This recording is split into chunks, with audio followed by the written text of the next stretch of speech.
very good evening to you and welcome to Face the Nation right here on TV1 Monday at 9:30 p.m. Nice to have you on board as usual. Tonight our discussion, our topic of debate is going to revolve around a few questions. A, is there an energy crisis in Sri Lanka? B, coal against renewables. C, what happened to the Pereira Committee report established to look into the coal scam in the country? What is the estimated loss or damage? And also, where is Sri Lanka heading in the next few years? Are we really geared up for 2020? Do we have the right machinery in place, mechanisms in place to provide electricity to you sitting at home? Let's start off introducing our panelist today. Joining us this evening is Dr. Tv1, Senior Energy Consultant and former Chief Engineer of the Ceylon Electricity Board. Nice to have you on board as well, Dr. Simbalapitiya. Joining us this evening is Mr. Vidur Ralapanava, Energy Specialist. Nice to have you on board as well, Vidur, as usual. Also joining us this evening is Mr. Andrew Vijaypala, Chairman of the Ceylon Electricity Board. Mr. Vijaypal, nice to have you on board. Every single time we invite you for the show, you always come, and thank you very much again for joining us this evening as well. Also joining us this evening is Mr. Damita Kumar Singha, Director General Public Utilities Commission of Sri Lanka. And also joining us this evening is Engineer Kirti Wickramaratne, Chairman of the Sri Lanka Sustainable Energy Authority. Let's start off tonight's show with Damita Kumar Singha, Director General Public Utilities Commission of Sri Lanka. Damita, in 2015, Sri Lanka had an energy crisis. We lost electricity on one occasion, and 2016 it happened twice. What is the assurance you can give that it won't happen again? Because you all are the regulator, you all are supposed to regulate the energy requirement of Sri Lanka and project for the future as well. Are we really ready? Yeah, actually these three blackouts occurred within a period of 6 months, but before that, for a period of about 6 years, there were no blackouts, and suddenly we had to undergo 3 blackouts within a period of 6 months. But now the Commission and the CEB has done a lot of studies on to find out the causes for these blackouts, and the remedial action has been taken. So and we'll have to take some more action to make sure that we won't get a blackout, but no one can guarantee that we will not get a blackout. But what we can do is to ensure 24-hour electricity supply into the future. So blackouts is a result of some failure in the system, and also we had to face some a situation in 2016 where we did not have enough energy in the system to supply, so we had to purchase emergency power, and we overcame that situation without any issue. But as far as the blackouts are concerned, the studies have already been done, and some of the recommendations have already been implemented. There are some more recommendations to be implemented. I think with these implementations we can come out with the causes of these blackouts in future. Damita, you said that no one can guarantee future blackouts. It puts the people of Sri Lanka in somewhat a pessimistic mode when you say that no one can guarantee future blackouts. No, actually what I meant was blackout is an event which may incur due to unavoidable circumstances. Even if you take US, Canada, if you remember 10 years ago they had a big blackout. So things like that can happen, but I don't think it will something like that will happen in Sri Lanka. But what I said is that 100% eradication of blackouts or brownouts is not possible in any system. But what we can do is we can ensure, we need to try to ensure 24/7 electricity supply as much as possible. I think we are on track for that at the moment. But into the future we may face some issues regarding the energy supply, so now the Commission and the Ceylon Electricity Board and the government are working on solutions for that. You say some issues in the energy supply. What does that mean? What I meant was that from now until 2020 we don't have any major power plants to be commissioned, but now we will be starting a few major power plants within the year by tendering them. So if we don't get these power plants, then like what happened few months ago, we may face some energy deficits in years to come. But we are confident that with the new plants on the generation plan, if we implement that, we can come out with this situation. Thank you very much. That of course was Damita Kumar Singha, Director General of the Public Utilities Commission of Sri Lanka. We now move our attention to Engineer Kirti Wickramaratne, Chairman of the Sri Lanka Sustainable Energy Authority. Kirti, Damita said something very interesting. He said that there may be some energy deficits in Sri Lanka in the future. What is your take about the country's energy requirements in the future? Do we think that we would face a crisis, or are we really geared up to take on the future? Your time starts now. Yes, good evening. First of all, I would like to thank the Maharaja Group for bringing us our Surya Bala Sangrama to a success. So it's one of the major events for the last, I think, decade. So I hope that you will help us bringing that to the people, and so that the country can benefit from that. So first of all, thank you very much for that. And okay, yes, I mean, if you are talking, I mean, we are the Sustainable Energy Authority, so we are for the renewables. So we see a problem in the generation plan, because I mean now CB is planning for going for either coal or LNG. So but the thing is, the time frame for that is, you know, it takes a lot of time to put up a coal plant or a gas plant, few years time. So with the energy crisis in the near future, you won't be able to help with that program, I think. So therefore the only solution what we think and what is possible is to bring more renewable energy, and we have plenty of that in Sri Lanka. But do we have energy crisis in Sri Lanka at present? Not for the time being, but it will come, you know. We think, I mean, because the coal plants and so on are getting delayed, so you have to get this kind of, you know, a few 300 to 400 megawatts in the near future. You need it, the country needs that. So there's no exact plan for the time being, I think, to cover that part. So if you are thinking in terms of 300 megawatts or more LNG plant, it will take few years to come. Kirti, you said something very interesting. You said that your authority has been tasked with bringing out renewables, alternatives to other sources of energy. Your focus is that. What I gather is a simple fact. It seems to me that the government policy seems to have a mismatch with the policies of your organization.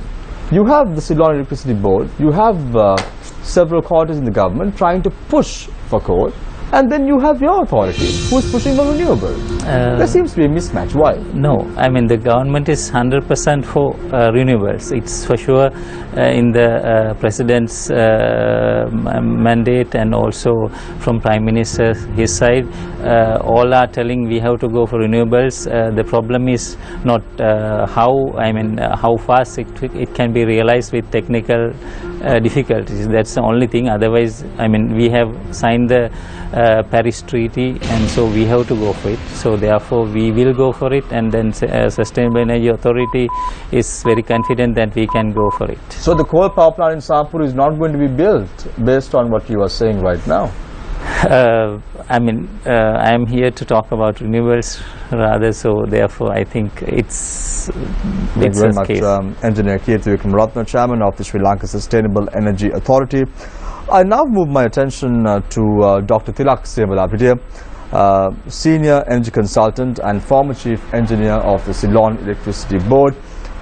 Dr. Sebalapitiya, does the CEB really have a plan for the future? Now, you had Kirti saying that the CEB does not have a plan. There seems to be no plan. Does the CEB have a plan?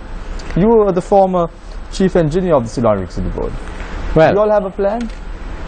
CEB certainly has a plan. What's the plan? If somebody says there is no plan, which that means the person has not been in touch with what's going on in the energy sector. CEB has always had a 20-year plan starting from about year 1990. So at any given time there is a plan that is covering the next 20 years period.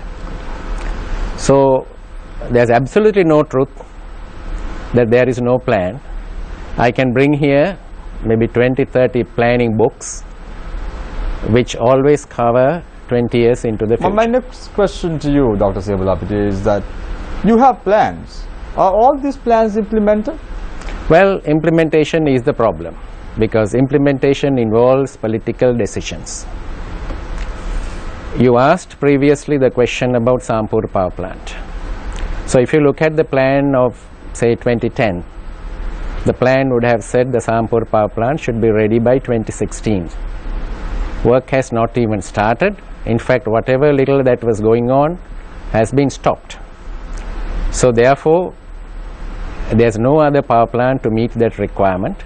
Of course, we can do a little bit of renewables, but as a planner who has worked in planning for 35 years, the answer to any question is not as simple as let's do it with solar, let's build wind power plants. They can always contribute to the main supply, but it's always a mix. Everything has a place in the energy supply mix to the electricity system.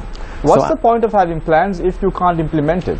Well, I cannot implement the plans because implementation involves government decisions.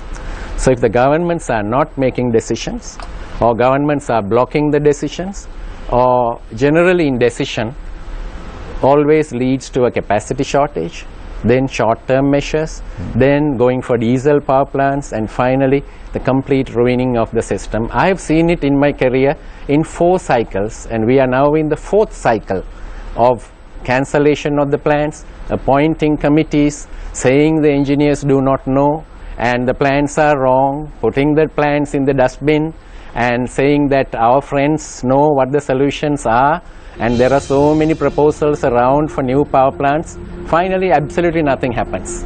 1992 to 95, 97 to 2000, 2001 to 2004, and the 4th cycle we started last year, and for the last 1 year, absolutely nothing happened to build power plants in the system.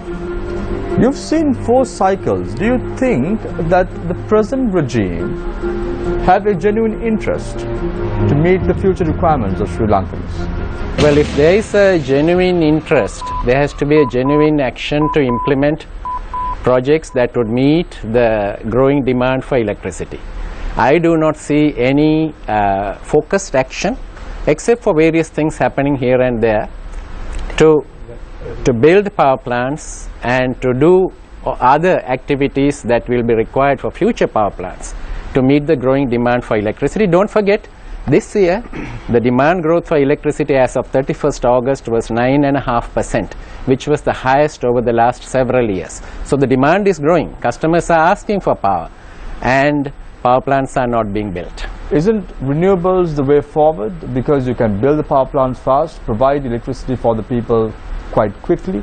They can be. Renewables are always a part of the equation. Sri Lanka was almost 45% renewable last year, and this year it may be a little bit less because the southwest monsoon was not so good, but nevertheless Sri Lanka will be more than 40% renewable this year. So we don't have to be ashamed that we are building a gas plant or a coal plant, etc., because it's always a part of the energy system as we go on. Certainly renewables can bring in quick solutions, but as a planner we have to also appreciate the cost aspect as well as the engineering limitations of renewables. Thank you very much, Dr. Tilak Sivalapitiya, Senior Energy Consultant and former Chief Engineer of the Ceylon Electricity Board. I now move my attention to Mr. Vidura Alapanava, Energy Specialist. Vidura, quite interesting remarks made by Dr. Sivalapitiya. 40% of our energy is being sourced by renewables. That's good enough, isn't it? Your time starts now. Well, depends on whose perspective and what do you know, for me the question we need to ask is, what is our energy future?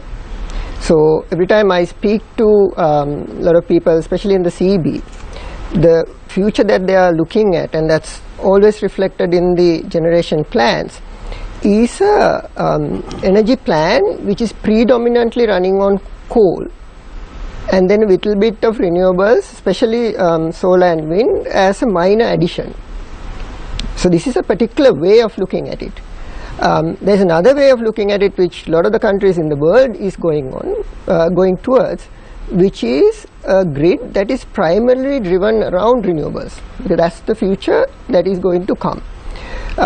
Now, when people say we are going to have renewables, there's renewables in this system, the question is at what scale and what penetration do we really need it?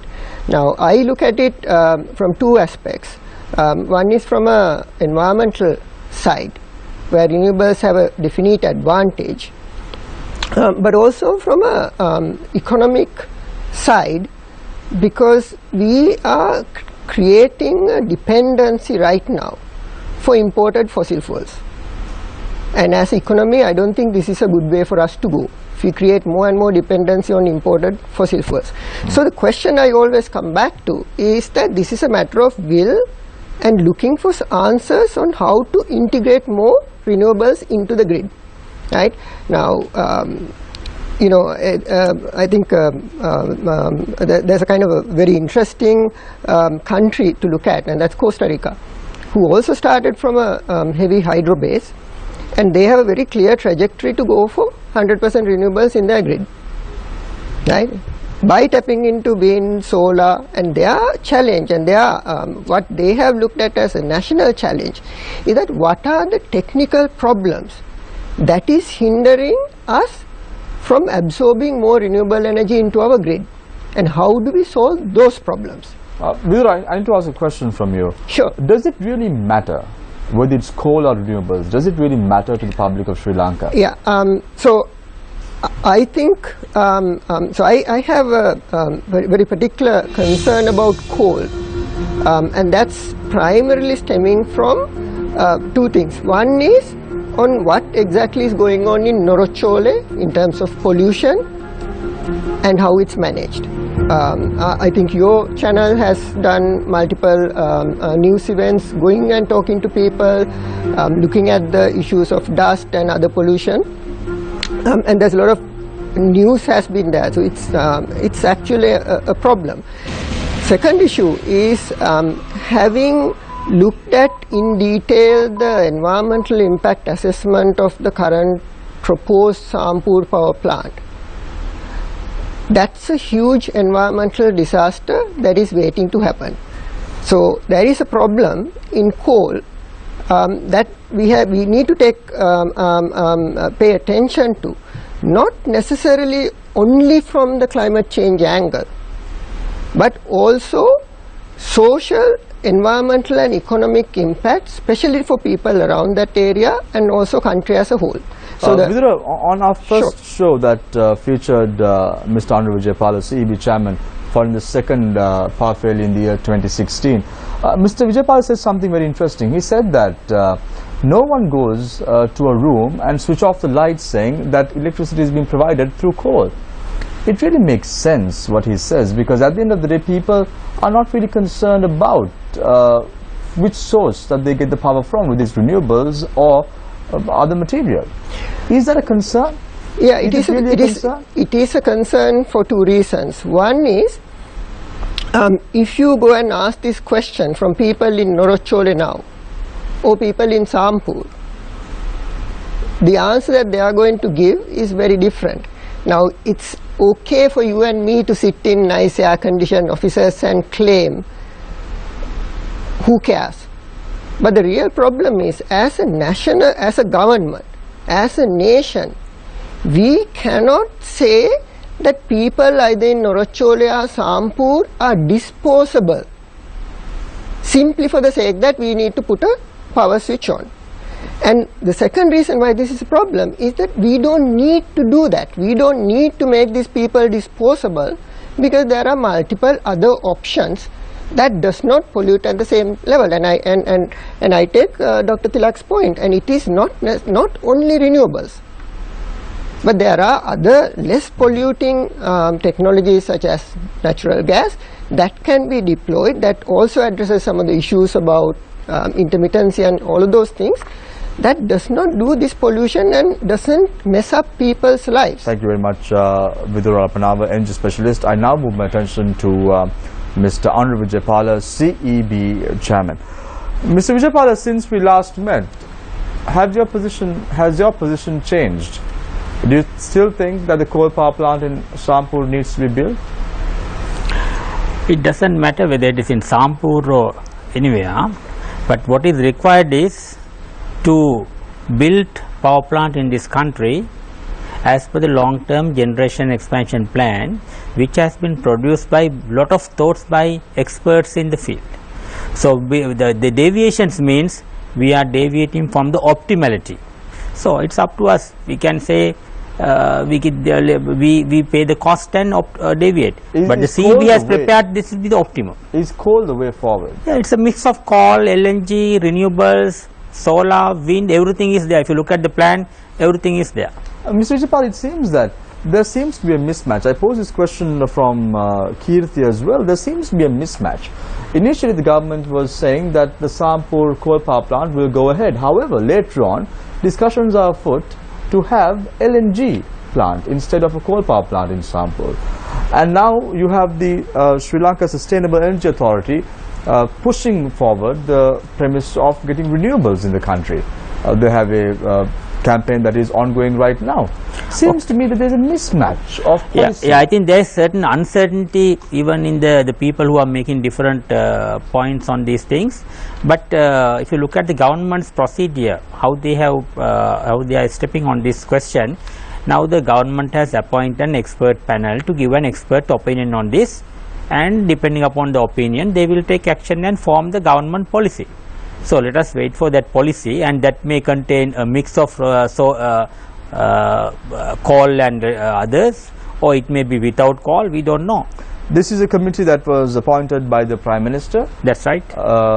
You have Professor Sirmala Beratna as well as a member of this particular committee in question. Yes. But what is going to be their mandate? Their mandate, as far as I know, is to look at in multiple angles, in the economic, environmental, and the long-term perspectives, our international commitments, and to give the opinion, expert opinion on this generation mix, particularly LNG and coal, to the government. That's what I understand. Mr. Vijaypala, now you had Mr. Siamalapitia saying that the CEB has a 20-year plan. Yes, let me tell you. Now the CEB is the only organization, or the electricity sector is the only sector which has any plan. Tell me, what is the agricultural plan of this country? Tell me what is the transport plan of this country? Tell me what is the health plan of this country? Tell me a plan, 20-year plan in any sector. CEB has been preparing a plan, generation plan, long-term generation plan ever since mid-1980s, which is a public document, which is renewed every 2 years. So this is the only sector, and the CEB is doing it, preparing a plan and trying to adhere to it. That is why we all have 98% of the households connected to our grid today, and fairly reliable electricity as well. What's the point of having plans if you can't implement them? Now, I think we are implementing at least 80-90%, otherwise there should be blackouts even now. So we have been implementing them. Of course, there has been catch-ups and hiccups everywhere. But in general, we have been on the right track. But now I say is since this is the only plan available in this country, long-term plan available in the country, everybody is interested to either learn it or to criticize it or whatever. Mr. Vijaypala, quite interestingly, you said that the CEB is the only organization in Sri Lanka, state enterprise, to have a plan A 20-year for a period plan. of 20 years. 20-year plan. If that is the maybe case- I am wrong. Maybe I am wrong. that Maybe is the correct you. case- Correct me if I am wrong. If that is the case, okay, you have a 20-year plan that was attested to by Dr. Tilaksimbalapiti as well. So you have a plan, A good. well-prepared, good plan. A very well prepared good plan. If there is a well prepared good plan, why is it that the Prime Minister appoints another committee which includes Professor Sirimala Beratna and several other individuals as well? He appointed not only that committee, he handed over our report to World Bank, give an independent opinion on this. No, my question to you is, Yes. if you have a plan, why Yes. appoint another committee? But that is government's, governments always can have a second thought and see. We can't depend upon that and get an opinion. We always respect and we like it. And I'm sure, end of the day, now they referred to the World Bank came and told in writing, this is an exemplary report, this is an exemplary plan. So anybody, our confidence is, anybody who with a genuine interest who checks it will say, this is a good plan. Do you all work very closely with the Public Utilities Commission of Sri Lanka, Mr. Vijaypala? Yes, we are and we have to. Damita Kumar Singh has said that there seems to be issues with regard to the future energy requirements. There seems to be an energy deficit. Are you aware of it? Yeah, energy deficit can be created because of the delays in this Sampur project, which was originally planned in 2018. Due to multiple reasons, it was postponed. So, and now it is further postponed because of the present situation. But those are unfortunate, after planning for 10 years and after getting the environmental approval, which is a tedious process. But of course, the government has to change their policies on geopolitics and their interest in other fields, etc.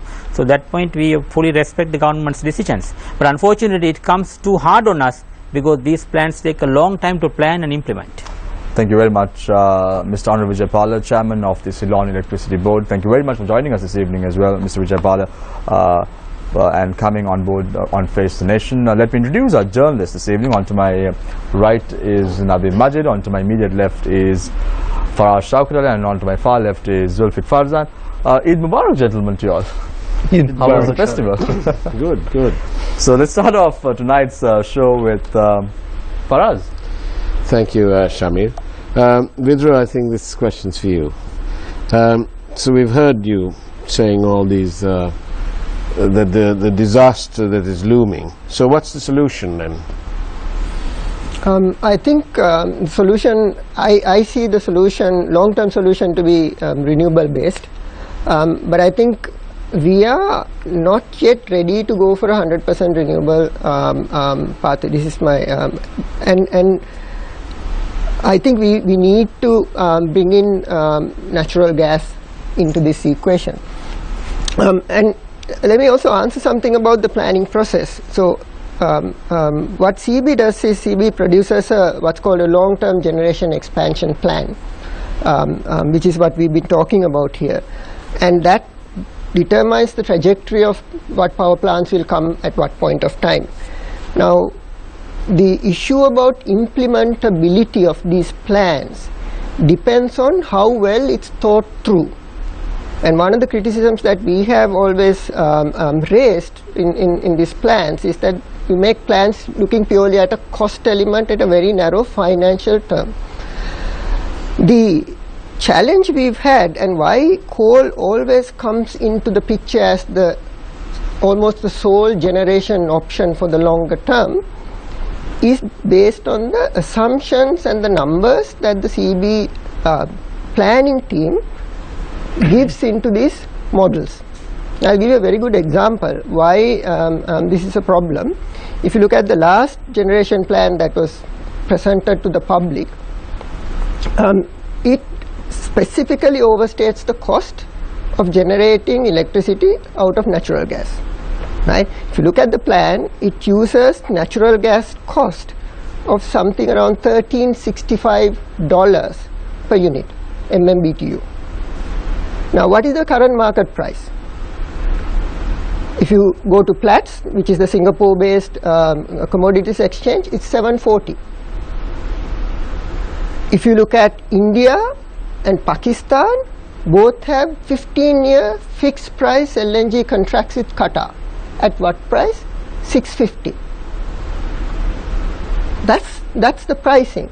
Now, if the basic assumptions on pricing, and I can talk about multiple pricing in what is in the generation plan from coal to LNG, the basic problem is that CB generation planning process understates the costs related to coal power generation, overstates the costs relating to LNG and also renewables. Vidura, now getting back to the plan that CEB has at the moment. Sure.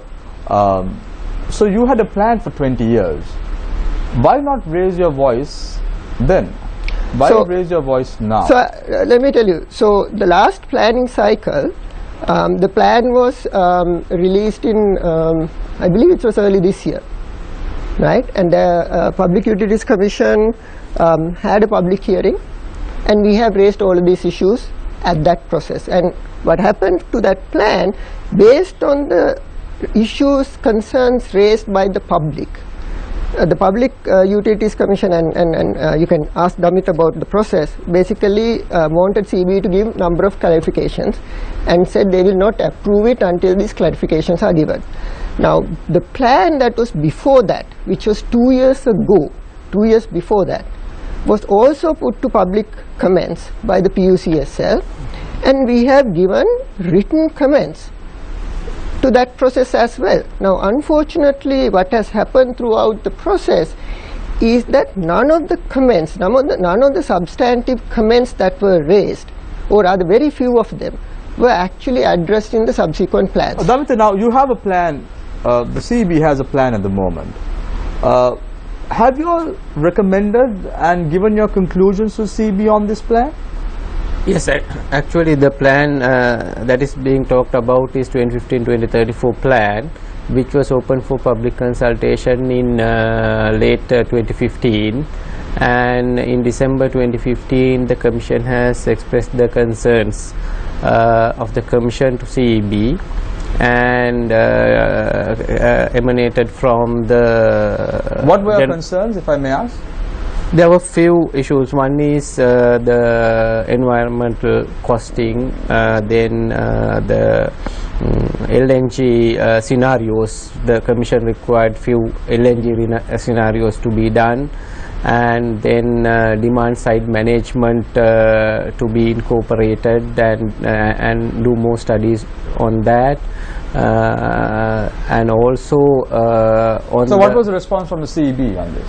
Now, actually, after that, the plan has been in discussion for the last 7 months, and a couple of weeks ago, CEB has submitted the plan with the addressing some of the issues raised by the Commission, and the Commission has not gone through it yet, but very soon Commission will go through that and do the needful. Mr. Vijaypala, there was an allegation level that the CEB had overstated the cost of LNG in the LTGEP, the long-term generation expansion plan. Is this true? Did you overstate the cost? It's not true, because you can say the individuals can have different views. So this is, this is a public. So you're disagreeing with I think the prices that Vidura put forward for India, Pakistan, and because this is a document. This planning process is not easy.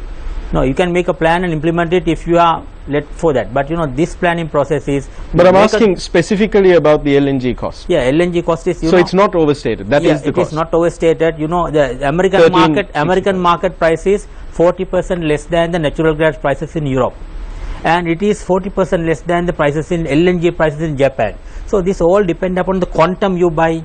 The Japan is buying some 40-50 million tons.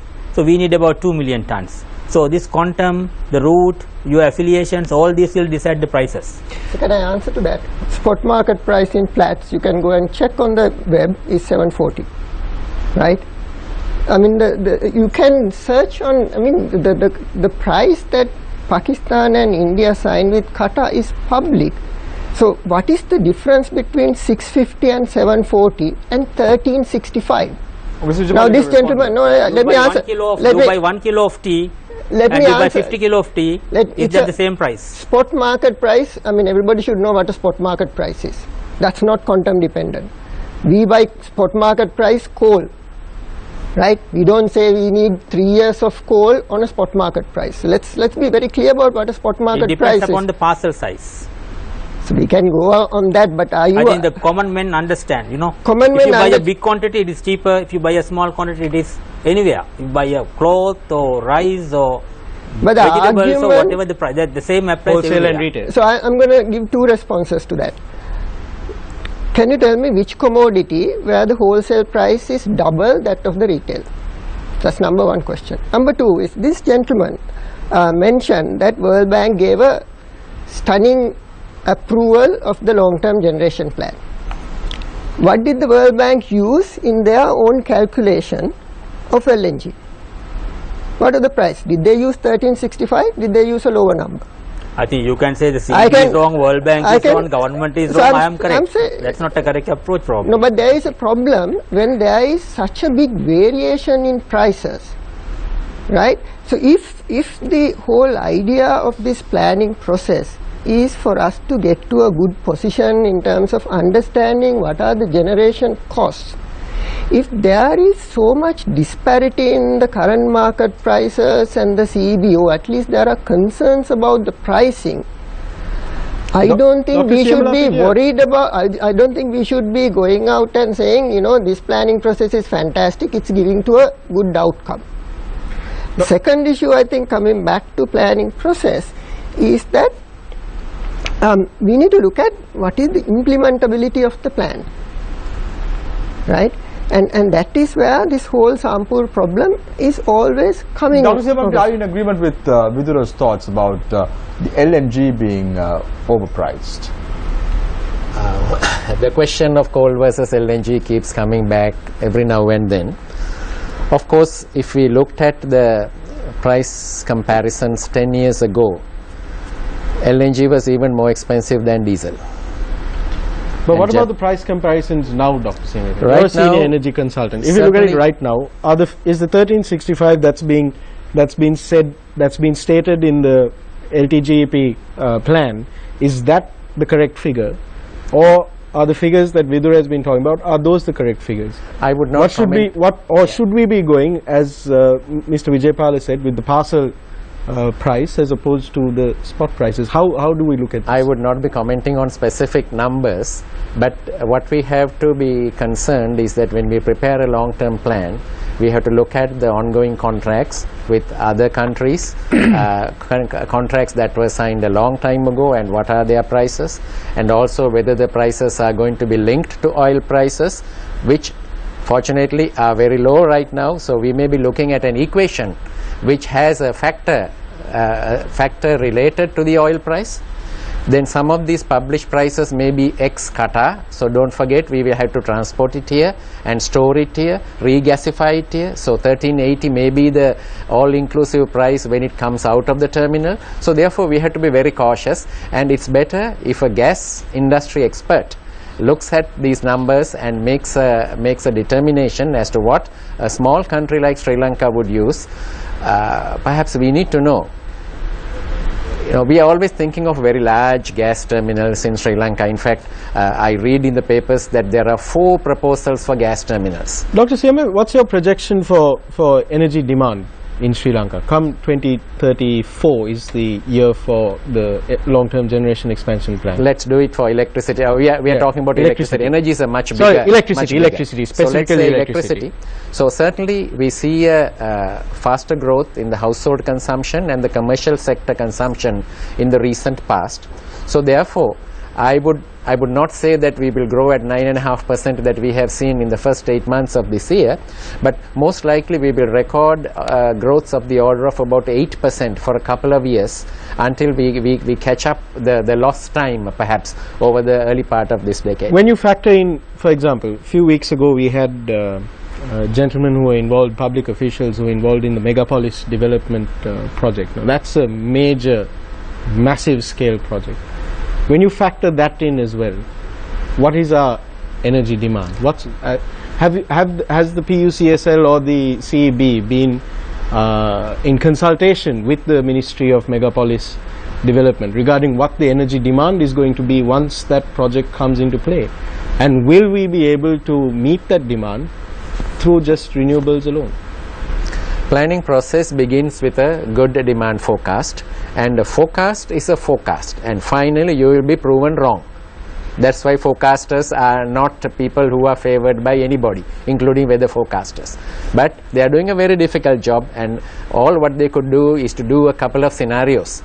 Business as usual, accelerated commercial and economic growth, or large investments in megapolis or other related activities, large investments on industries. Do a few scenarios and do corrections once in 2 years, so that any difficulties or any errors that would have crept in would be corrected as we go on. So the difficulty, our problem is we sometimes keep on debating about the forecast without doing what is required to meet even a basic forecast. That's exactly the situation we are seeing right now. We are debating about Sampur, which is a power plant that should have been running yesterday. Yes, Mr. Vijaypal, Yeah, please. I want to add that, what Vidura was referring to, the number 1389 or something, was 2015 plan, 2015-34 plan, which was prepared in 2014. That was depending upon the prices therein. Now we have submitted the new plan, 2017-36 plan, where we have used LNG prices of 850 because the prices have come down. He is talking about the prices now. And similarly, the coal prices that were used in the previous plan is $91 per ton, and in the new plan it is $71 per ton. So the things keep on changing because we have looked at the market and used the figures. Mr. Vikramatne, what are your thoughts on this? Yeah, actually, As the Sustainable Energy Authority, it's your mission to. It's in your. It's the. I mean, we are always in favor of LNG, because if you have LNG, then you can put on more renewables into the system. To because we know, I mean, always electricity board has technical problems to accommodate more renewables. But if you have LNG plants, then you can accommodate more renewables. So I think, I mean, talk about coal is for us not that important, but if you are talking about LNG, it's a good. But then, as a Sustainable Energy Authority, you also have to look at what the demand is going to be, Yes. or in the next couple of years. Will Yes. we be able to meet Yes. that demand? Yes. So I mean, you We are- have to strive to achieve renewables, but at the same time, doesn't the Sustainable Energy Authority also have to adopt a realist stance Actually, when it we comes are, to meeting electricity demand? no, we actually, yes. I mean, we are planning to go for a few hundred megawatts of solar and wind as early as possible. So in that case, we are also referring to some kind of study on the balance of the grid system in Sri Lanka. So with all that, I think we will be able to include more renewables very soon. Dr. Siyamalapati, my question is to you. Now, when proposals were made to move from CPPs to LNGs, there were various objections, including from the CEB Engineers Union, saying that it was expensive. But can it not be considered as an investment for the future to save on carbon emissions? Are you referring to the recent recent changes proposal. of decision? Yes, Yeah. of course. It's written in the Electricity Act that CEB has to submit to the Public Utilities Commission the least cost plan. Now, least cost plan is really the least cost plan. CEB has to tell the nation that this is the cheapest way of meeting the electricity demand of the future, and thereafter work out several scenarios on policy related matters, in pricing related adjustments, or forecast related matters. I don't know, maybe 2 dozens of scenarios I see there, and it is up to and all these scenarios are left in the open for anybody to discuss. So it's up to the Public Utilities Commission and CEB to have a dialogue and finally come to a conclusion as to which scenario is to be implemented. Of course, coal versus LNG is a major policy decision because both of them can be base load power plants. Coal has advantage that it is definitely in financial terms cheaper. Of course, there are certain concerns about environmental impacts for which there are laws and regulations which have to be followed, and similarly there will be environmental impacts of LNG as well. What your stand is, Dr. Siyamalapati? Are you saying that, I'm trying to figure out what your stand is. Are you saying that coal is the way forward, or are you saying that renewables are the way forward, or are you saying that needs to be a mix of both? we will, of course, if there is an opportunity, we can give the decision to be made by the electricity customers, because they are the people who finally will pay for it. LNG definitely will be more expensive than coal, that's for sure. How much? So Can I contest that? it will be more expensive, and if you calculate on an equal basis. So let's of course get into details if you want, but how much more it will be. When you say that it will be more expensive, are you also taking into account spillover costs, like the cost of environmental degradation that's I'm caused only by considering coal, the- and also social costs? I'm only considering the compliance costs. For every activity we do, going on the road and buying some piece of equipment or whatever we do, there are laws and rules and regulations. So getting back to So Faraz's we question, try how to much? comply How with much? them. So it's a compliance cost I am talking about, not any So hypothetical how cost. much cheaper How is much it? cheaper is it? You mean How coal much cheaper versus is coal LNG? compared to LNG? Coal versus, what do you want as the base? Base for coal and LNG right now, my estimate would be about 20% more expensive for LNG versus coal. But then that's not going to be the only thing in the system. We have already about 38 to 40% hydro and some renewables coming in, so the final impact on the customer will be smaller. But what we have to remember is that LNG or gas is a smaller resource available in the world compared with coal. So of course all these fossil fuels will diminish someday, and LNG will diminish earlier than so coal. that brings me to a point. You know, the last time that Mr. Vijaypal was on the show, I asked him several yes/no questions. I'm going to pose these same questions to you, just yes or no. Do you believe that climate change is occurring in the world right now? Yes. Do you believe that global warming is causing climate change? Yes. You believe that burning fossil fuels contributes to global warming, Yes. and that in turn leads to natural disasters. So when you draw up a long-term generation expansion plan, where you're looking long-term, including all of these, about fossil fuel resources fizzling out as well, why would you factor in coal into a long-term plan? Coal or even LNG for that matter. Why would you factor it into a long-term plan? Because that doesn't sound like long-term thinking, Dr. Semalapitiya. Fine. You can run a 100% renewable system, but to get to that point, there has to be a lot more research and application of that research, which is going on all over the world. So I would hesitate to plan a public power system based on things that are still under research. Of course, we can have a research, small grid, microgrid. There's an island off Jaffna running entirely on renewables right now. Basically a research that's going on. Maybe will be a very good system as we go on.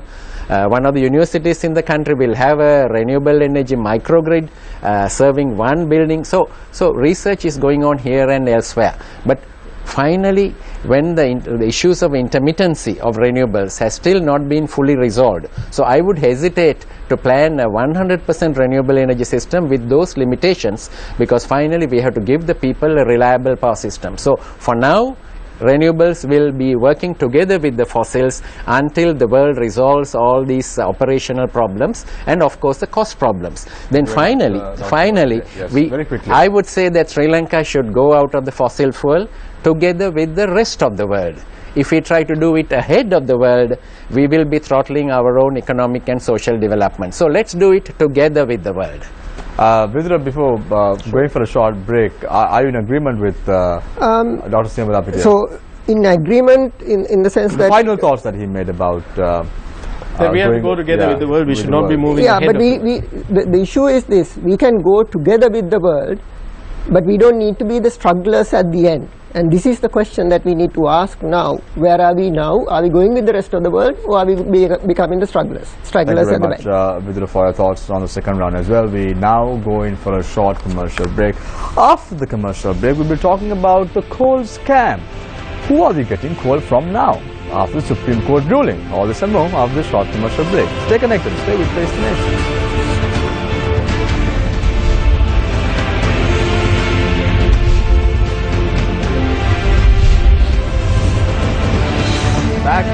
Welcome back. This is Face the Nation. Let's start off the third round with Mr. Andre Vijaypala, CEB Chairman. Mr. Vijaypala, the coal scam that was reported a couple of weeks ago suggested, the Supreme Court suggested, that Lanka Coal Company has now the authority to decide on which company that they are going ahead with. Who is providing coal at the moment with this issue that cropped up? Yeah, for the new season, you know, we have two methods of buying coal. One is about 50% last season we bought from spot tenders, and 50% we bought from long-term contracts, which the policy we want to continue, because we want to make sure that we get plenty of coal at the right price without any disturbance. And this term also we will do that. So we have started with spot tenders. First tender has been already floated. Successful bidder has been selected and he has been awarded. First ship is at the moment is being loaded right now, and it will be in Sri Lanka by 25th of this month. So who is providing this coal in question? Is it Swiss Singapore Limited or no, some other company, And this long-term tender, we referred the Supreme Court decision. In fact, the minister referred this to the Attorney General, and they have got an opinion, and according to that they have referred this matter to the Cabinet.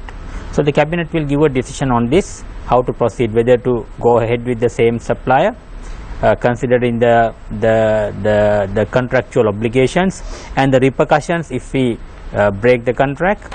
And so we will, I think the ministry will listen to the voice of the Cabinet and accordingly carry out the purchasing process. So is the Cabinet going to overrule the... Yes, we'll get back to you in a moment when your Q&A starts. A quick question to you, Mr. Vijaypala. We have a 3-member committee that was appointed. KK YW Pereira, Lakshman R. Wattavala and Janaka B. Ekanayaka to look into what took place with regard to the coal scam on the 12th of July 2016. What was the estimated loss or damage? You know that this report was submitted a few weeks back, and that was tabled at the Parliament by Honourable Minister of Power and Renewable Energy, and he made a speech clarifying on the matter. And as far as I know from the report, the report says is there is no any loss to the country. There is in fact a profit to the country, and therefore what the people calculate and show as losses are not real losses. What are those? Because you know that some people think that you can compare the long term prices and the short term prices. You know that one price can be, you know that when you average the prices of spot tenders and the prices of long term contracts, they will never match. There will always be, one will be higher than the other. It can be this way or that way. So always one can say when one is higher, if you bought everything from the lower one, it is better. Always you can tell that when you buy in two tendering processes for the fuel security, the prices will never match. So at the end of the season of purchasing, you can say by looking at the lower price one, oh, you should have bought the entire quantum from the lower one. And if the other, it can be other way also. So this is unfair, you know that we follow two methods of purchasing in order to secure uninterrupted supply of coal, which is more important to us. Mr. Vijaypal, you said that the Attorney General's department had informed the minister to appraise the Cabinet about the situation. However, they also say about to wait and see until Swiss Singapore's term ends in the year 2017. Their tender process ends in the year 2017. So why wait if there is a problem with regard to this I think that tender is to end in April 2017, and the ministry had a couple of discussions with the supplier also, looking at the possibilities of and the repercussions of cancelling this tender.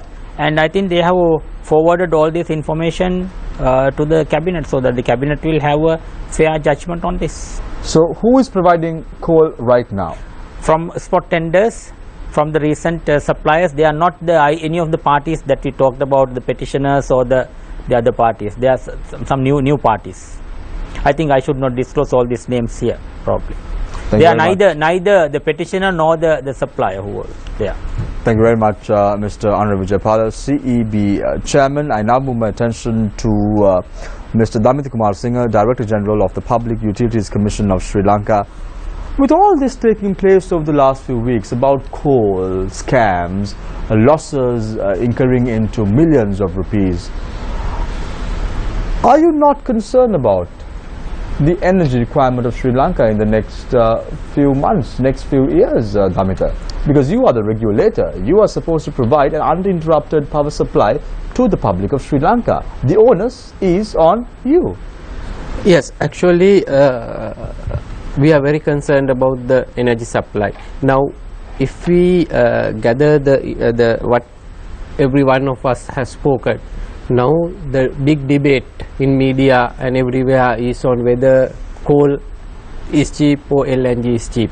But the issue is much broader. Now, as Public Utilities Commission, we are more concerned about the energy security. Energy security actually has many aspects. First one is the availability of the resource.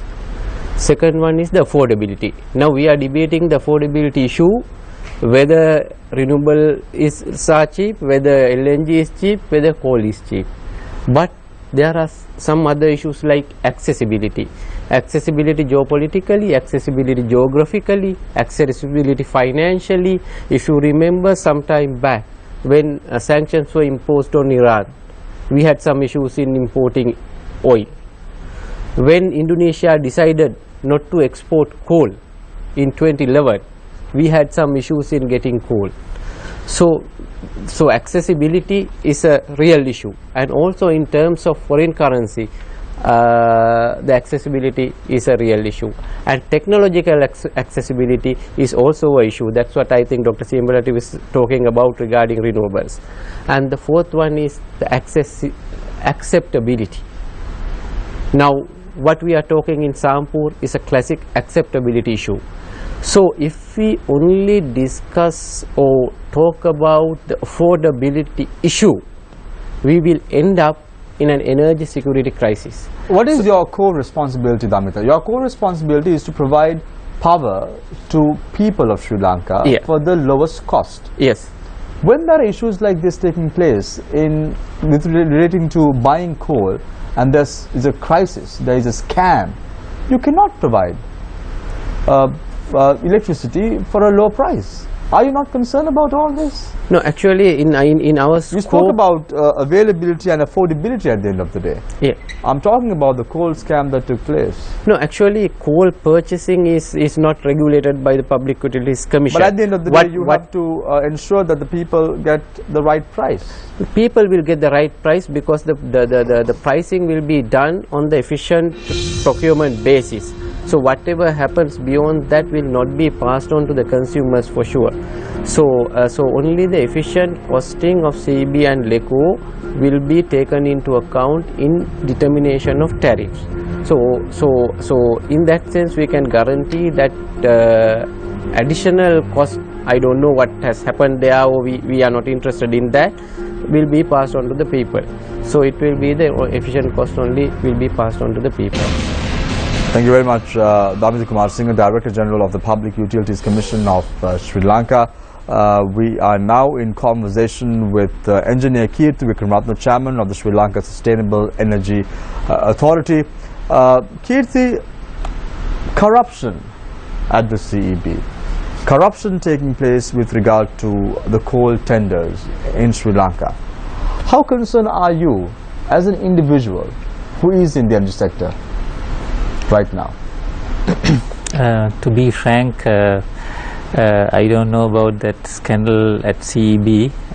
You are talking about the coal purchase. Coal scandal, that's right. Yes, so but I am not that much aware about that matter, so therefore I have to excuse for that question. With regard to what is taking place right now, Kirti, relating to Sri Lanka's thinking about moving into sustainable energy sources. Yes. Right now you all are going across the country. Yes.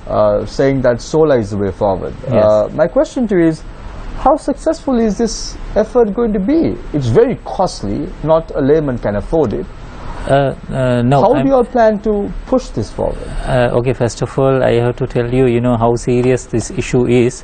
A friend of mine from Maldives, he was telling me, you know, we have lost almost everything what we had there, and because of the flooding, you know, so it comes, and if it comes, very soon, you know, 1/3 of Sri Lanka will be also underwater. You know, it's a matter of time that it happens. You know, so this is so serious. The people, I mean, few years back, most of the people, they told, no, this is not going to happen in our, you know, lifetime, but it is happening. And if you see the weather changes, you know, now Dr. Simbalapitiya was telling that we had 40, 50, 60% of hydropower. Now it is going down to, you know, 20, 30, one day it will vanish. So therefore it's much serious than we think. Gloomy weather is in no way going to help your effort of pushing solar. You know, that's why, you know, that's why I am telling, you know, we have to go for solar. So that's why we see the danger of everything. So that's why I'm telling we have to go for solar. We can go for solar, and also therefore we are trying to do some studies with German technologies. But your example about Maldives, Kirti, saying that there is gloomy weather, there is flooding taking place in a country like Maldives. Then how successful is solar going to be in a country like Sri Lanka? Yeah, because we are, you know, if you see the potential of Sri Lanka to generate solar, it is 10 times more than what we need right now, you know. So the only thing is how we can manage it with the right now the system what CEB has. So I mean, can people afford it? Yeah, sure, of course. How? You know, now you can see, I mean, for the last 10 years, the solar prices has come down to 1/10 of the original price. So it will, you know, if you are going for a bigger way, let's say 400 megawatts or 500 megawatts of solar in Sri Lanka, the companies will come and put up plants here. So the price will come down another 50% or more. So I mean, there are many ways to do this.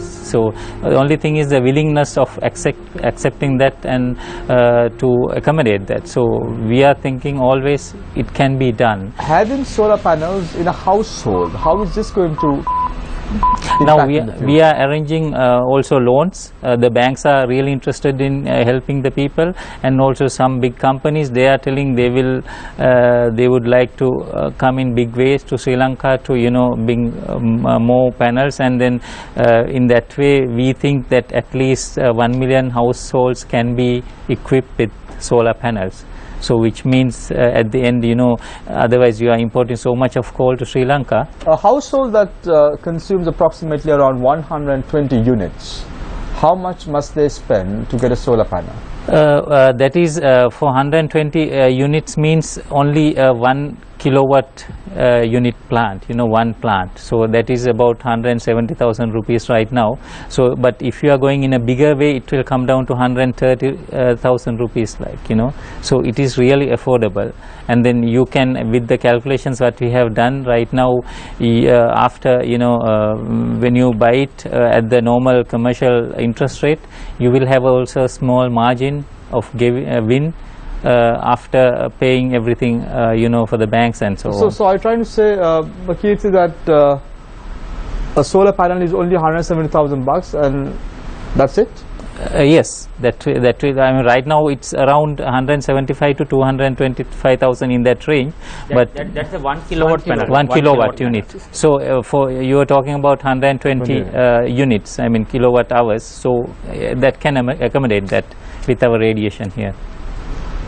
Thank you very much, Kirti. But before moving on to Dr. Vijaypala, I don't know bolts and nuts about units, nor what the energy requirement of a particular household is. How much of kilowatts is needed for a particular household? It depends on, I mean, the let's say the average house? low-income houses, they are having about 30 to 40 kilowatt hours per month. So which is, you know, if you have one panel, then they have double of it. So they can sell. So how much is the minimum that a household need to spend on getting a solar panel?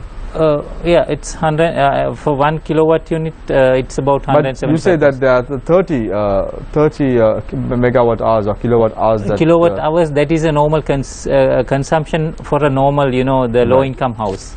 Right. Thank you very much, Kirti Vikramratne, Chairman of the Sri Lanka for a normal house, about 3 to 5 units a day. Sri Lanka State Energy Authority. Thank you very much for your thoughts as well. I now move my attention to Dr. Tilak Simbalapitiya, Senior Energy Consultant and former Chief Engineer of the Ceylon Electricity Board. Dr. Simbalapitiya, what is the stand of the CEB unions about coal, renewables? What is their thought? Well, I'm no longer a member of the CEB union. I know you are no longer a member of the CEB, but what is their thinking? You obviously know what they're thinking right now. Well, I believe that they follow the official position of the CEB, and perhaps at times I see them filling the void of filling the absence of proper communication of what's going on in the sector. So right now, as we discussed here, capacity shortage is developing in the system. So demand is growing and we are debating. Not a single power plant is under construction. Not a single power plant of any significance is under construction at the moment. Of course, a few hydros are going on, solar activity is going on, 20 megawatt of wind is being built, but none of these will match a 9% growth in demand. But you said that the 9% of growth will not affect in the future. It won't be so in the next few years. It will reduce. Well, it is already with us. So, and it's even higher than what was forecast in the most recent generation expansion plan. So that's why I said, how long have you been attached to CEB? 35 years, is it? Worked in CEB only for 10 years. You worked for CEB for 10 years. My question to you is, do you think that the CEB should be privatized? Privatized? Well, privatization is good if we have a strong regulatory system and a regulator who is allowed to do his job. Unfortunately, we don't have a regulatory commission who is allowed to do his job.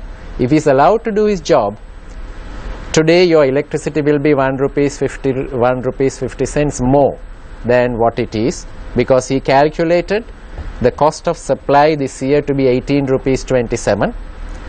But we, the customers, are paying on the average about 1680 or so. This was the prices that prevailed in 2015. And obviously the regulator would have got signals from the government, don't increase the electricity prices.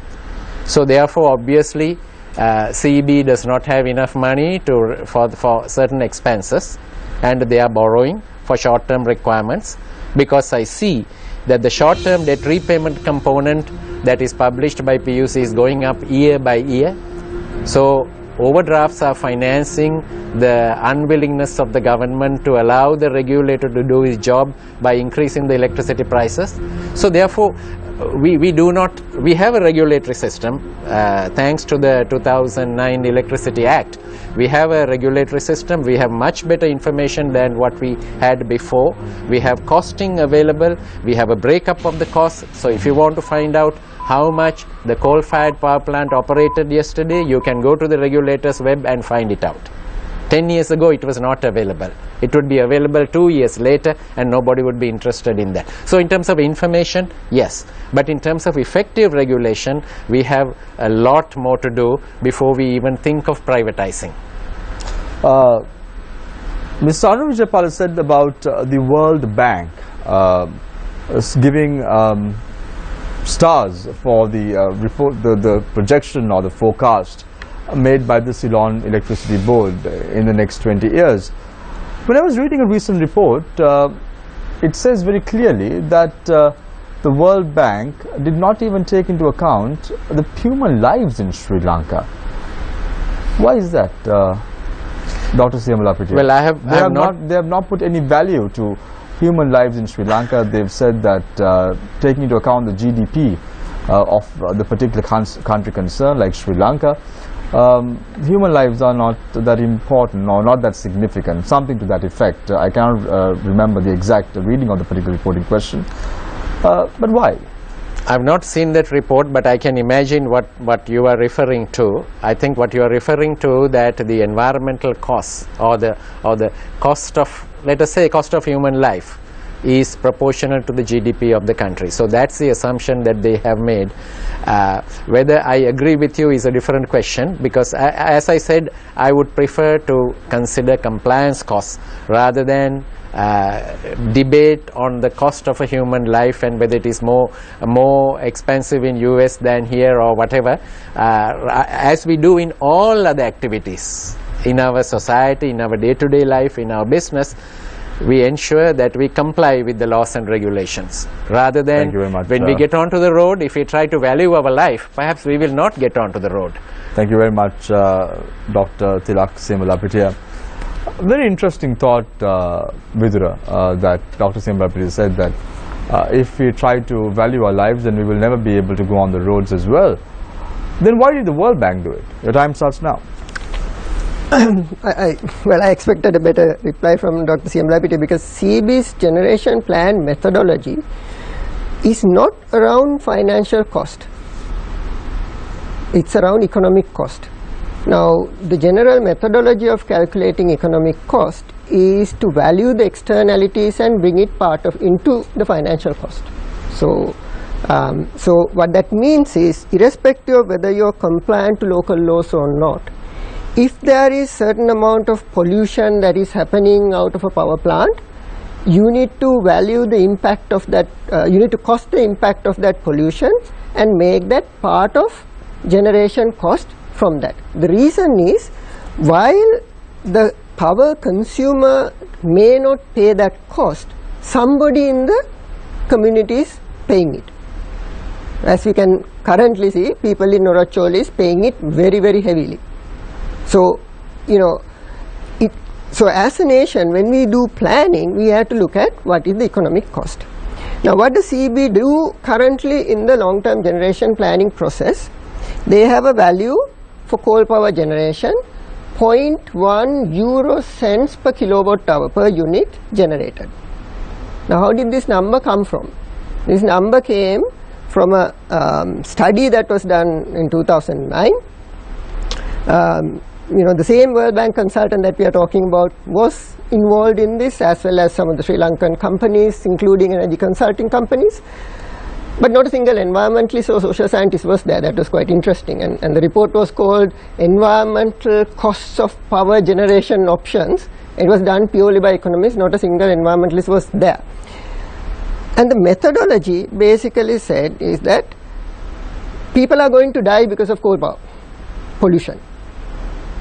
You need to put a value to these premature deaths, to the sickness, to the property damage, etc. Now, the methodology says that you can take any country's numbers into this and you can scale this down based on the GDP. What does this actually do in practice? It basically says the methodology, World Bank, the same consultant who gave this stunning report to CEB is the same consultant who authored the World Bank methodology for calculating this. And how does this work? If you are a person born in the USA, the value of your life is calculated at $6.1 million. Since Sri Lanka has 1/20th of GDP compared to US, the value of Sri Lankan person's life is $300,000. So he does a nice calculation and say, 0.1 cent is enough for you because you are here. Now, if the same calculation was done in US or Europe, it's a very different number. Now, this is a very particular methodology. Now, the question is this. I can imagine a World Bank consultant devaluing life of a developing world country person.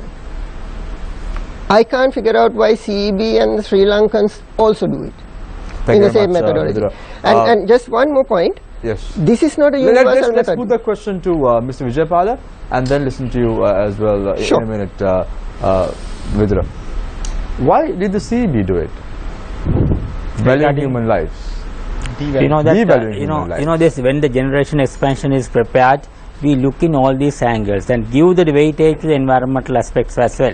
But I know the general public, I consider Vidura also as a general public, as long as the generation planning is his concern, because he has never done generation planning anywhere. So general public can say anything. And also about the environmental comments that Vidura makes, I put the same way. What about the World Bank saying it? Yeah, I think human lives are more important. No, I don't think the World Bank. I'm not going to defend World Bank. I'm not a member of the World Bank. But in general, I believe an organization in the size and the caliber of World Bank, I don't think they will go and say the human lives in a countries have different values or something. But the report I don't trust it. that, Mr. Vijaypala. I don't trust it. But if somebody has done it for the World Bank, let the World Bank defend it. I will not go and defend. Thank you World very Bank. much, Mr. Vijaypala. Let's open the floor for questions. For us, Shamir, can I yes, respond to I'll that? get back to you in a minute for sure, Vidura. But let's open the Q&A. For us, you posed a question to Mr. Vijaypala. Yes, I was I'm posing questions. I did not allow you to do so, but now you have the floor. Thank you. Mr. Vijaypala, as chairman of the CEB, you seem to be sort of disregarding what the Supreme Court of this country said. It said that their conscience was shocked, and even though they dismissed the claim by Noble, they did give two directives, and one of those was that the Lanka coal company could, if they wanted to, just cancel the contract with Noble, because, as the Supreme Court said, the entire process was null and void, because they interfered with the tendering process, and then you're going back and trying to do business with them. Yeah. You know that the Supreme Court decision we all respect. We all respect and we are bound by that. But in the legal jargon, when a Supreme Court decision comes to an organization, comes to the ministry, there's a way of interpreting it. For example, the very same judgment has terms which the normal people don't understand. It says the contract may be terminated or something to that. They use the word that's right. may. It says may. So we need to understand in the legal jargon in the correct context. That is why it was referred to the Attorney General. He is the right person to give the decision. So now he has given a decision and we are acting upon it. The ministry is acting upon it. So no harm in it. I think that is how it should be. I think if I give an opinion and work like this, if somebody else come and give an opinion, do like that, so you can't work like that. But you talk about repercussions. You said repercussions. What repercussions? Well, the Supreme Court has said that this is invalid. When it's invalid, you can't be going for repercussions. But having said that, the Supreme Court have not, in my opinion, that's what I I'm not a lawyer. So what I understand is then the Supreme Court could have, in my opinion, could have said this must be cancelled or something like that to effect.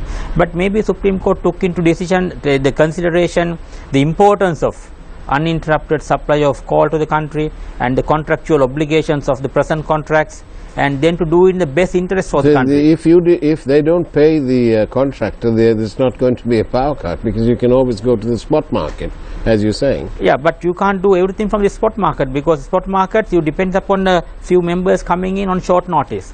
If there are elsewhere a coal supply trouble or a better market, all these small suppliers will rally around that and not come here, and we will have a scarcity of coal. I've got a question for you, Shamir. Yes. Where is Dr. Bhattagoda? Why isn't he here to explain all these things to us? Why is he hiding? Not only Bhattagoda, for us, we in fact invited the chairman of Lanka Coal as well, Mr. Maitri Gunratna. Yes, he should be here too. Attend. We invited Mr. Susil Premajayanta, Lakshman Seniratna, the Deputy Minister. We invited several other individuals from the government to be a part of this conversation and bring to light exactly what happened with regard to the coal scam. But none of them were available today, probably. Only the chairman of the CEB has been brave enough to come here. Absolutely, as always. Right, let's start off now the Q&A from Yeah, my question is to Mr. Damita. Now, you're from the Public Utilities Commission of Sri Lanka. Earlier on in the show, Dr. Siamalapitiya mentioned about the least cost plan on electricity generation, and that's why coal comes into play in major parts in electricity generation. And then we had Mr. Vidura stating about the environment factor and the value of human life. Now, when coal is generated, tons of carbon compounds are released to the environment. Doesn't this cause, it obviously causes respiratory problems to the human life in Sri Lanka. Wouldn't this cut down the millions that goes into healthcare? And doesn't the Public Utilities Commission, that is bound to give a better product to the consumers, take these facts into consideration? No, actually, as per the Sri Lanka Electricity Act, the least cost means least economic cost. When you say least economic cost, is the least economic cost that actually related to 24/7 supply at the least economic cost.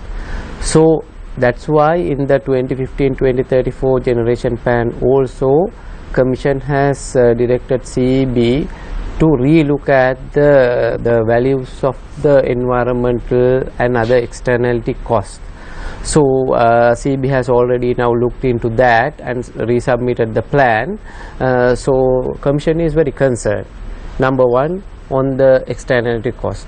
Number two, we are very concerned on the energy security.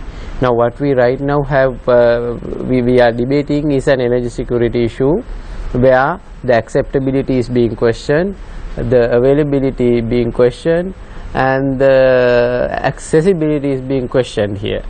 So we just cannot talk about the financial cost alone in a long-term generation plan, which is much broader, and the underlying principle in the long-term generation plan is the energy security.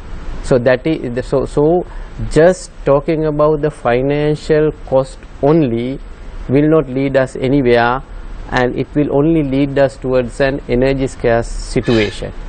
So what as Public Utilities Commission we are trying to do is to ensure the energy security, and that's why we have given so many guidelines for CEB to submit the generation expansion Mr. plan. Vikram, Now according to that they are doing it right now. Mr. Kirti Vikramaratne, Chairman of the Sustainable Energy Authority, how much was allocated for the authority from the budget for 2016? Actually, it was very less. It was about 80 million. 80 million rupees. Yes. So the government, which is talking about adopting renewables, moving towards renewable energy, is that enough? 80 million for the Sustainable Energy Authority? Because as per the act establishing the authority, and yes, as per your mission statement as well, you're the authority that is tasked with driving the change, bringing about. I mean, this was driving the change, the transformation to renewables. Yeah, you are. Can you do correct. that with 80 million rupees? No, you are very correct. This was the figure from last year, so we hope this year. I mean, we will get. Because so the budget is coming around again as well. Yes. So yes, and also I think right now. See, that's now that. The fact that the government in the 2016 budget allocated only 80 million rupees for the Sustainable Energy Authority, see, that drives me to one of two conclusions. Either the government is just paying lip service to sustainability goals, or the government has no faith in the Sustainable Energy Authority. Which one is it? I think it's something different. I mean that is before my time, last time. So I think now we are doing much more in that sector, and we are more aggressive. So we hope that we can get more money, and then so you're saying it wasn't being done before? Not in that context. I mean, I would have done much. I mean, in a better way, I think. And also, the main thing is we need your help as to make the people aware of how important. As the chairman of the Sustainable Energy Authority, can you give me a ballpark figure? What's the allocation? What are the provisions what's the allocation you would require from the upcoming budget in order to successfully execute your duties? I mean, I can't say exact figure, but at least few times more than what we had last time. Double, 160 million? Yeah, minimum, yes. And also because now the world is crying for renewables, and also Sri Lanka, if we say energy security, we need that, and we need also to develop so many other things like battery system to I mean now everywhere you can see all the electric cars. And can I also have a question regarding the long-term generation expansion plan? Yes. Now if you're asking for 160 million, you have to be able to justify why you're getting that money as well. So yes. Does the Sustainable Energy Authority consult with the Ceylon Electricity Board in the formulation of the long-term generation expansion plan? Yes, this time we did it, and then also they were trying to So did they take note of your input? Yes, of course. We are so working it was together. Going for coal part of your input?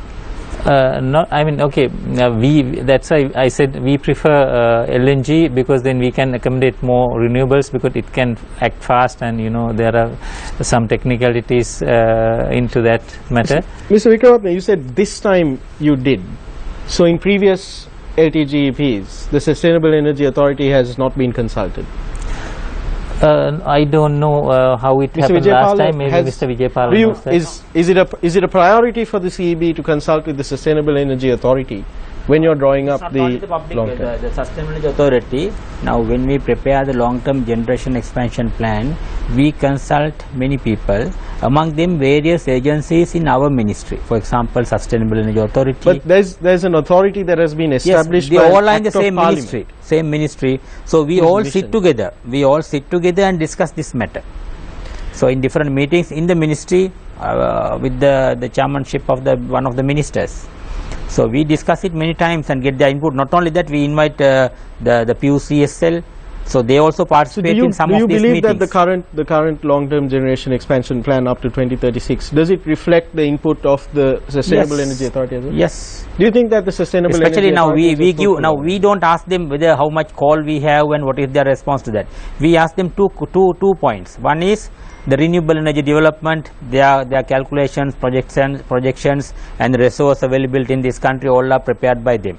And the second count we ask is their mandate on the demand side management. How much the demand we can manage by educating the people, the reducing the waste, etc. That also their mandate to control and to interfere with.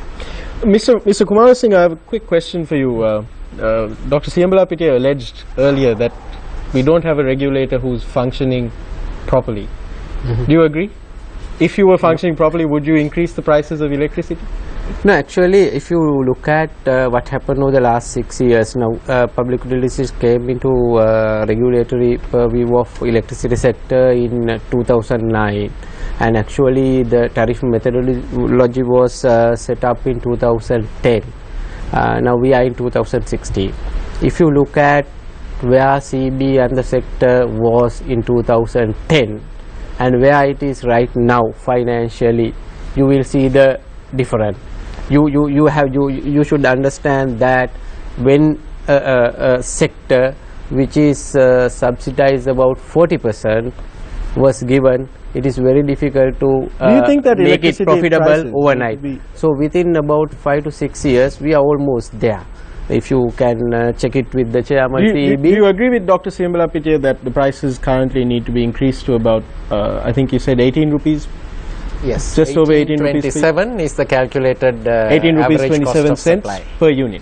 Yes. 18 rupees 27 cents per unit. 18.27. Do you agree with Dr. Siyambalapitiya? Yeah, Do you think that there's prices a have slight different in tariffs. So now the Commission has decided that the tariff reviews will be conducted twice annum. So once that process is on, I think within few cycles these So we things can expect be, electricity yeah. tariffs to increase in the coming months. I am not telling you that it will increase, but it may decrease also. Now you have to understand it really depends on the rainfall as well as the forecast. So, Yeah, I agree with Dr. Siyambalapitiya's comment that the regulator, of course, didn't have powers some time back.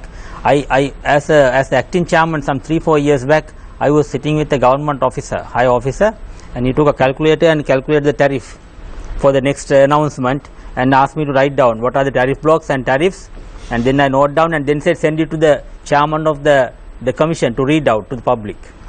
So this is how the tariff was determined some 3-4 years So back. are you saying that David is not doing his job?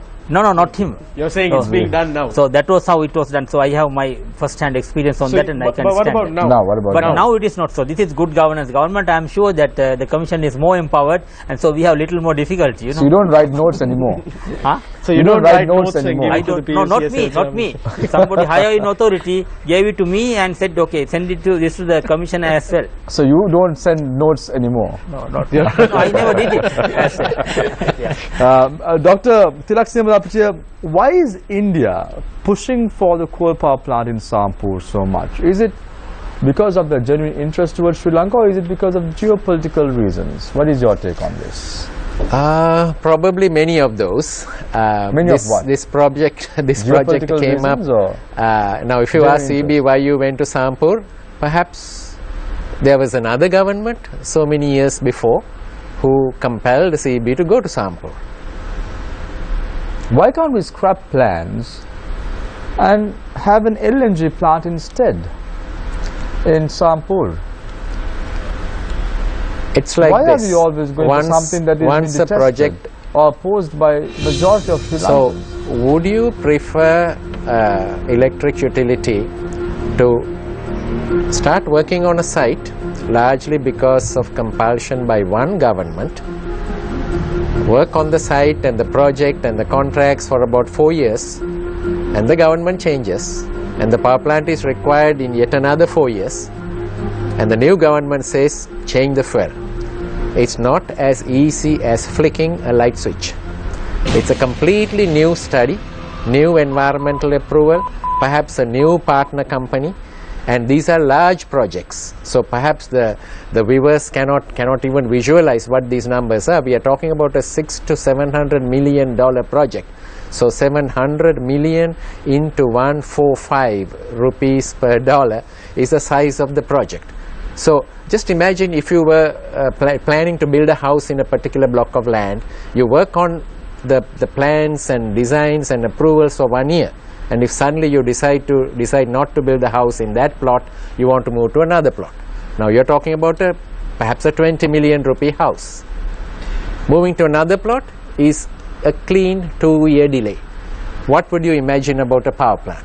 So therefore, what I would say is that let's keep on the debate and make the decision on the coal versus LNG, or whether it's going to be a mix. I believe it has to be a mix. It's not a debate of A versus B. Coal versus LNG. What is the cheapest option?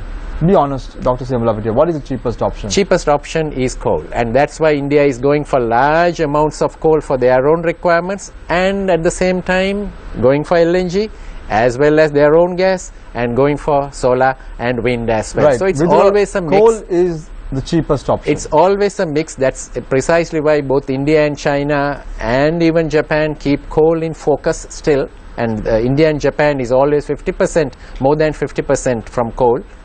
So they keep it in focus because of the cost factor. But it's not that they don't develop other things. They do other technologies and fuels as well, and that's how Sri Lanka should also go. It's not a question of A versus B. It's always a mix. Coal versus LNG. Coal is the way out. It's the cheapest. Vidura, your thoughts? So I think that's actually a very wrong statement. There are other reasons why India is going for coal, and part of it is because they have large coal deposits. Now, do we have coal deposits? We don't. We have to import them. So that's one issue that we have, which we need to look at. So let's look at the price. So let's look at the price comparison, right? There are 2 coal power plants that's currently targeted for the next immediate short-term implementation by CB. One is the NTPC CB joint venture coal power plant in Sampur, the Indian power plant, and the second one is there's a projected power plant with Japan, right? Now what are we building from India, right? Now this power plant is extremely cheap. It's now, CB always complain that the reason why we can't run the Norachole power plant properly was we got a cheap power plant which is not working properly. That power plant costed something like $1,400 per kilowatt. What is the cost of Sampur power plant that we have projected? $1,169 per kilowatt. So we are trying to buy a power plant from India which is more cheaper than the Norachole power plant. What are we getting? We don't know. Recently CEB decided that we are going to get an international tender. We don't want to buy Indian power plants, right? Have they reflected that cost into their generation planning? No. They still use the cheap Indian coal power plant, right? What is the coal that we are using in that power plant? According to CEB generation plan, it's the cheapest calorific, cheapest energy content coal that is originally for Indian coal. This power plant was designed to do an Indian power plant, cheap, we don't know what technology it is, It's the cheapest. Now, if you look at International Energy Agency in 2010 said any power plant coming after 2020 or so should at least have 40% energy 40% efficiency. What is the efficiency of Sampur power plant that is being projected? 33%. It's even lower than what is in Norachole. Right? Now, you ask a question. We need to pose a question to Mr. Vijaypal as well. Sure. Mr. Vijaypal, are you in agreement with Vidura's remarks? It is a serious issue. Two points I picked up from. One is that because Sri Lanka doesn't have coal, we should not go coal. That he brought up this That's point. not what I said. That's the point. I said India is going for coal India is partly coal, because yes. they have coal. They have coal, and so we don't have coal, and so we can go for other things. So in that case, we should not eat Mysore dal because we don't produce any Mysore dal here. So we should stop eating Mysore dal as well. And coming to your point, that is this Sampur power plant. We went to you posed the question to Dr. Simlapeti also. Why don't you do a LNG power plant at Sampur? This coal. Why we went to coal power plant at Trinco is predominantly because there is a port in which we can unload coal throughout the year, whereas at Putlam we can do it only for 7 months. But the Indian joint venture, we went for a joint venture because CB didn't want to have a joint venture with India. It is the government who wanted to have a joint venture with India. That is because of their geopolitical and other interests, bilateral relationships. So we are as a government agency, we have to work with the government. So we went with the joint venture with India on the guidance of the government. Mr. Vijaypal, I'm trying to figure out, you are trying to compare importation of Mysore dal to importing coal. No, if you say if you don't have in your soil, if you don't use it, so it applies to anything. It does not apply when it comes to the energy requirements. If that's the case, someone could say we should not even import this in this world, present day world, present day world, it's a very small world. Mr. Vijaypal, you buy from the where it's cheap. Forget about the Mysore dal and the coal. Let's focus I didn't make the argument. I said if you do that, look at, is it true that the 33% efficiency rate? Nothing. We'll get back to you in a minute, Mr. Vijaypal. I need to give an opportunity to Vidura as well to respond. Yes, Vidura. Right. So the other question is, now government, the CEB has signed a power purchase agreement. Yeah. Right. What are the terms of this power purchase agreement? Now, it's quite interesting because it's protected by mutual NDA, non-disclosure agreements, so that the CEB can't disclose it to public without getting NTPC approval. NTPC can't disclose it to public without getting CEB approval. But the power purchase agreement is signed. What is the cost of this power generated out of it? It's 18 rupees. Why is it so expensive? And it's actually 12 US cents because it's actually signed in dollar terms. If it is confidential, how does he know about 18? We know the number, right? The issue. So if you're not, so why don't we disclose? Now we have a Surya Bala Sangrama. Everybody in the country knows what is the tariff paid for solar. We are trying to buy 500 megawatts of power for 30 years, and nobody in the country knows what is the number. That is wrong. No, all these contracts go to the regulator, I think. Regulator has them. They have gone. So why is it that as public? So the regulator, because he is the, I think they have got it. So why is it that as public? Why doesn't it declare to us as public? Because this is a 30-year contract. Now the funny part of it is this: when it starts generating, when they come and ask for the tariff, after the year from the power plant commissioning, we get to know the price, not before. But let me also tell you what are the terms. There is 18% return on investment plugged into that contract to India. Mr. Kumar Singh, are you aware? So let me also give you something. Now under the Surya Bala Sangrama, what is the return on investment to the public? Is it 18% or is it lower? We have a country where people who are investing. You asked two questions. People who are investing on coal gets a bigger return than people who are investing on solar. David, are you aware of the figure? Are you aware of the numbers? Actually, the draft power purchase agreement was sent to the commission few years back. The signed one. He said it's already Before been signing, normally we Before send it before signing. There otherwise no point. Okay. But yes. for Commission to Yeah. approve that, we need all the parameters to be filled, like the capital cost and other. Now, are you aware of the cost? That's the question that. No, those I'm posing. those parameters are still So you are not not aware? decided. No, That's no, why no, they are it's going like for this, the you know, tender. The cost cannot be finalized So, but he's not even unless aware you of know the when figure. this power plant is done. When the time is not known, you can't tell a cost. That is the issue with that plant. Right. This was sent to them maybe 3 years, 4 years back. So they are not this aware. this is the irony of this whole equation. Yeah. We have generation plans. Now, to get the generation plan out, you have to put costs. So we put costs and come up with a generation plan and say this is the cheapest cost.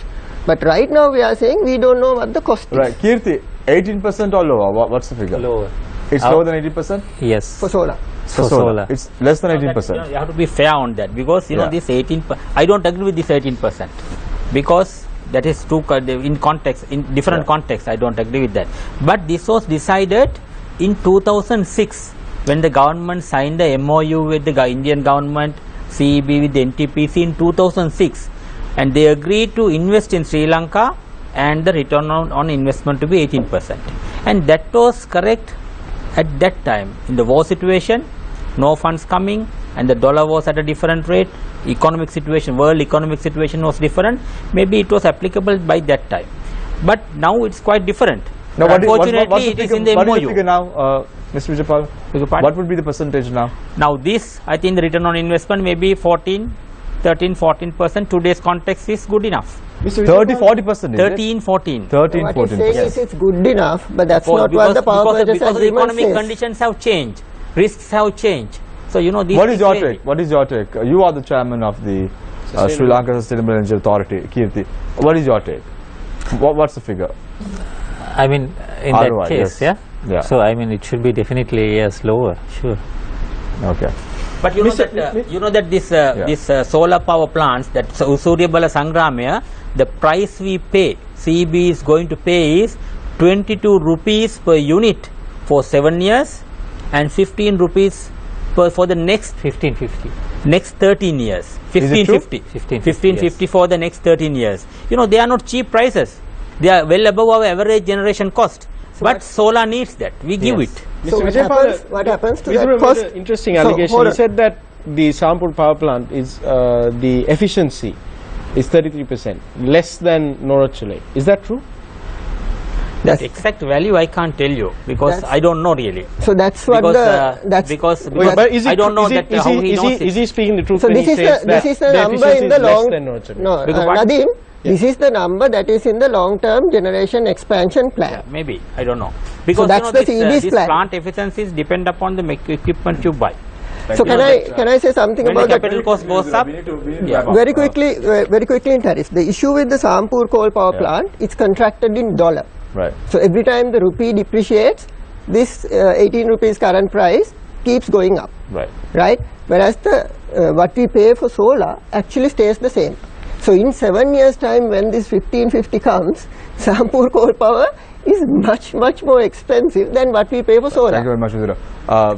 Before wrapping up, Mr. Vijaypala, I'll give you 30 seconds as well to respond to Vidura. Do you want to, or we yes, can go you know to that break? this dollar issue, you know, despite the dollar coming from 125 to 145, CEB is still keeping our generation cost lower, right? Because our coal import cost goes up the moment rupee cost goes up, dollar to rupee denomination goes up, but still we could keep it low because our generation cost is low. Very quickly, Because of the Mr. contribution Vijaypala, all from these problems. because of the contribution of the Putlam coal power plant. If it were not there, now we could have been in a situation where we need to raise the costs, the tariffs. But With we all can these manage it problems- still. With all these that. problems, Mr. Vijaypala, coal scam, issues relating to coal prices, all that. But you remember, every day Isn't we it good produce enough to scrap this whole almost 50% of our daily need these days from the Norachole coal power plant. you We very much. blame it, but remember, out of every 2 units, 1 unit comes from Norachole coal power plant these days. Thank you very much, Mr. Honorable Vijaypala. We now go in for a short commercial break. When we come back, it's the final round. This is Face the Nation.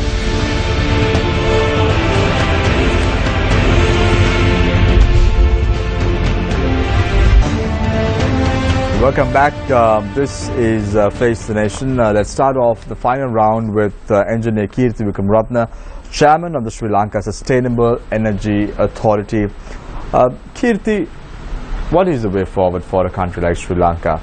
We're talking about coal, we're talking about renewables, but what must we really do? The time starts now.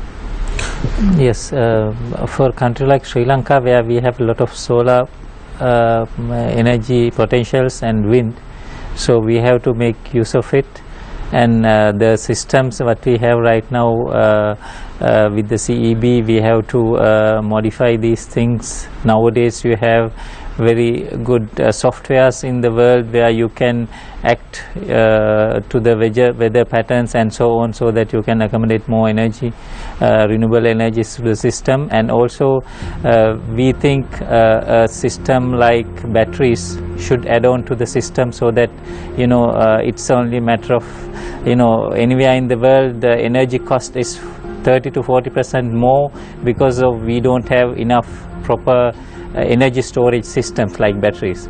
So we are thinking of going for that as well. So if we can do it and if we act fast, we will be one of the countries where we can have much more renewable energies in the system than Can you do all this with 80 million rupees? No, not at all. The industry should help, and also especially CEB, and also CEB is also really willing to help us in that aspect, and also with Suryabala Sangrama they were helping us in a big way. So at the end we are going together the journey, but we are pushing them for more for renewables, and naturally we need much more money. Because we have two aspects. One is to energy saving part, what we have as energy authority, and the other part is to develop more renewable energies. Thank you very much, Engineer Kirti Wickramaratne, Chairman of the Sri Lanka Sustainable Energy Authority. I now move my attention to Dr. Tilak Siambalapitiya, Senior Energy Consultant and former Chief Engineer of the Ceylon Electricity Board. Dr. Siambalapitiya, you said that a mix is very important. There needs to be renewables, there needs to be coal. The mix is very, very important at the end of the day. But what must the government do to put sustainable energy in the right frame, in the right way? What must they really do? When you said sustainable, did you mean renewable? Renewables, yes. Renewables, yes. Of course, it's a question, as of now, it's a question of technology, technical capability of the system, as well as the costs. We talk about economic costs, but the customer finally pays the financial cost. So what has to be done is to find where our boundaries are. So if I may tell you, if you have an excess amount of wind in the night, you may have to curtail a cheaper power plant and use that wind, because we have made the investment on the wind. So that gives our threshold of economic viability. Then of course there are technical limitations related to intermittency, seasonality, and the interannual variations of renewable sources. I don't think we have fully understood the technical impacts of these on the system. So we are rushing into certain large scale renewable energy introduction to the system without fully understanding their technical impacts. But because at the end of the day we do not like to have a less reliable power generating system. So as I say, I would reiterate, it has to be a mix of everything that is acceptable to everybody, and the cost is manageable in the regional and international context. A tax on coal, would that have any impact? Well, coal already carries a tax. I do not know how much, but a small tax is already levied on coal. But before I wind up, I have to say that decisions have to be made fast. As I said, we are in the 4th cycle of indecision, and there are no significant power plants being built while the demand is growing. So therefore, I am sorry to say, everybody get ready for blackouts in 2018, 2019. We may just pass through 2018, but 2019 is going to be very difficult. And remember, if you remember 2000 and 2001, 8-hour blackouts, and we are seriously heading towards that. Of course, there will be attempts made to overcome. We will be told gas will come, but presently it will run on diesel. And finally, when the money runs out to pump the diesel, there will be blackouts. Exactly what happened in year 2000. Dr. Syamala Pitya. Damita, I in fact want to ask you a different question, but having listened to Dr. Syamala Pitya about 2018 and 2019 that there will be blackouts, power cuts in Sri Lanka, my question is going to be, will it be so? Are we going to experience power cuts in 2018, 2019 the way that things are moving right now?